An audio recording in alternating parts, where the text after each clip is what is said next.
ममता के करीबी अधिकारियों पर गिरी गाज, कोलकाता के पूर्व डीसीपी गिरफ्तार। नमस्कार, आप देख रहे हैं सिटी पोस्ट लाइव। मैं हूं सृष्टि राज। कोलकाता के पूर्व डीसीपी शांतनु सिन्हा विश्वास को गिरफ्तार कर लिया गया है। लुकआउट नोटिस के बाद उनकी गिरफ्तारी की गई है। आरोप है कि उन्होंने एक अधिकारी के बजाय पार्टी कार्यकर्ता की तरह काम किया और उन पर कई घोटालों से जुड़े भी आरोप है। आइए जानते हैं विस्तार में हमारे सहयोगी रवि सर के साथ। कोलकाता के पूर्व डीसीपी शांतनु सिन्हा विश्वास जो है वो गिरफ्तार हो गए हैं। देखिए, शांतनु सिन्हा को गिरफ्तार किया गया है, ये आप सही बता रही हैं। कोलकाता के पूर्व डीसीपी रहे हैं शांतनु सिन्हा विश्वास, और अब उनको गिरफ्तार करने की खबर आई है। उनके नाम पर लुकआउट नोटिस जारी किया गया था और इसके बाद उनकी गिरफ्तारी की गई है। और सबसे बड़ा आरोप है कि उन्होंने एक अधिकारी के बजाय पार्टी कार्यकर्ता की तरह काम किया और कई घोटालों से उनके नाम जुड़े हैं, कई आरोप उनके ऊपर लगे हैं। करीब एक हफ्ते पहले शांतनु के खिलाफ लुकआउट नोटिस जारी किया गया था। ईडी ने सोना पप्पू केस से जुड़े मनी लॉन्ड्रिंग मामले में ये नोटिस जारी किया था। शांतनु के देश छोड़कर भागने की भी आशंका थी। ईडी ने पिछले महीने शांतनु सिन्हा विश्वास के घर और उनके कई ठिकानों पर छापेमारी की थी। शांतनु सिन्हा पश्चिम बंगाल की पूर्व मुख्यमंत्री ममता बनर्जी के बेहद करीबी अधिकारी माने जाते हैं।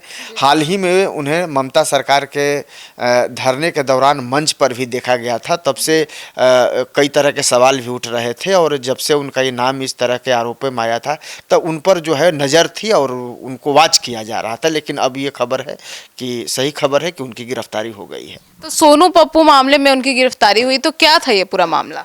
देखिए, ये दरअसल यह कार्रवाई सोना पप्पू से जुड़े मनी लॉन्ड्रिंग यानी कि ज़मीन कब्जाने और रंगदारी वसूलने का ये मामला से जुड़ा हुआ ये केस है। इसके अलावा उन पर बालू तस्करी से भी जुड़े हैं, वित्तीय लेन देन के भी आरोप उनके ऊपर हैं। फरवरी में कोलकाता के गोपाल पार्क इलाके में दो गुटों के बीच भयंकर गैंगवार हुई थी। इस दौरान जमकर बमबाजी, गोलीबारी और पथराव हुआ था। पुलिस ने इस मामले में अब तक 10 लोगों को गिरफ्तार किया है। यह पूरा विवाद इलाके में अपना दबदबा बनाने को लेकर किया गया था। लोगों का कहना है कि सोनू पप्पू इस इलाके पर अपना राज कायम करना चाहता था, इसीलिए उसने इस तरह का प्लान किया था। और ये जो मामला था ना, वो काफ़ी चर्चा में था, काफ़ी सुर्खियों में थी और उससे भी इनका नाम जोड़ा के देखा जा रहा था। मतलब सोनू पप्पू का मामला सुर्खियों में भी आया था। बिल्कुल बिल्कुल, पूरा सुर्खियों में था, पूरी चर्चा हो रही थी इस खबर की घटना आने के बाद।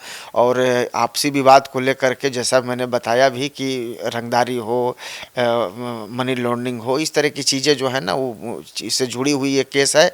और उसकी पहले से पुलिस वहाँ केस भी की थी कई लोगों पर, जैसा कि मैंने बताया, और उसकी जांच चल रही थी। और पप्पू ने साल 2010-11 में कंस्ट्रक्शन के बिजनेस में कदम रखा था।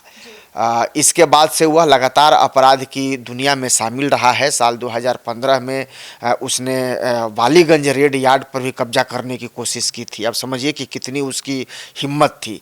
और दूसरी चीज़ ये है कि दूसरे कोशिश तो की थी और अपराधी मुन्ना पांडे से भी उसकी जो है ना दुश्मनी चल रही थी। अपराधी मुन्ना पांडे भी काफ़ी नामी जामी अपराधी था, उसके साथ इनकी दुश्मनी हो गई थी। वहीं साल 2017 में बिश्नोई लेन इलाके में भी कब्जे को लेकर के उनका लड़ाई चल रहा था। ये माना जा रहा था कि एक शख्स की हत्या हुई थी। इस मर्डर केस में भी पुलिस ने पप्पू को जलपाईगुड़ी से गिरफ्तार किया था, लेकिन बाद में उसने कोर्ट से जमानत उसको मिल गई थी। लेकिन ये हत्याकांड भी काफ़ी चर्चा में रही थी। मतलब इसी मामले में जो है कोलकाता पुलिस के अधिकारी शांतनु सिन्हा विश्वास का नाम सामने आया था। अब बिल्कुल देखिए, चर्चित सोना पप्पू जमीन कब्जा और रंगदारी मामले में प्रवर्तन निदेशालय यानी कि ईडी ने अब तक कोलकाता पुलिस के अधिकारी शांतनु सिन्हा के खिलाफ जो है ना वो घेराबंदी तेज कर दी थी। लगातार सम्मन जारी होने के बावजूद जांच में शामिल नहीं होने पर ईडी ने अब सुरक्षा निदेशालय को पत्र लिखकर शांतनु की वर्तमान स्थिति और ड्यूटी का ब्यौरा भी उनसे मांगा था।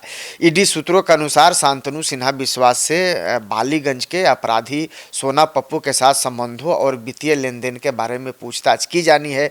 इससे पहले 5 एजेंसियों ने उनके फर्न रोड स्थित आवास पर छापेमारी भी की थी, लेकिन वे सामने नहीं आए। केंद्रीय एजेंसी को अंदेशा है कि पुलिस अधिकारी देश छोड़कर भाग सकते हैं। चूँकि वो डीसीपी रहे हैं, उनके कई तरह के उनके जानकार हैं, कई दूर दूर तक उनके नेटवर्क हैं।